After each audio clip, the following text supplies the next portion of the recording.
ગુજરાતીઓ ફસાઈ ચૂક્યા છે।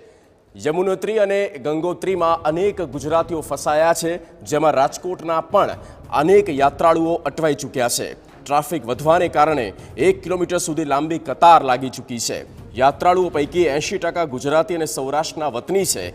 ઉત્તર કાશીથી લઈને 35 કિલોમીટર દૂર 15 કિલોમીટર લાંબો ટ્રાફિક જામ થઈ ગયો છે। સવારે 4 વાગ્યાથી ટ્રાફિક જામ છે। રસ્તામાં જમવાની કે બાથરૂમની વ્યવસ્થા પણ નથી તેવું પણ કહેવામાં આવ્યું છે। યમુનોત્રીમાં દર્શન ન કરી શક્યા, હવે ગંગોત્રીમાં પણ આવી જ હાલત છે।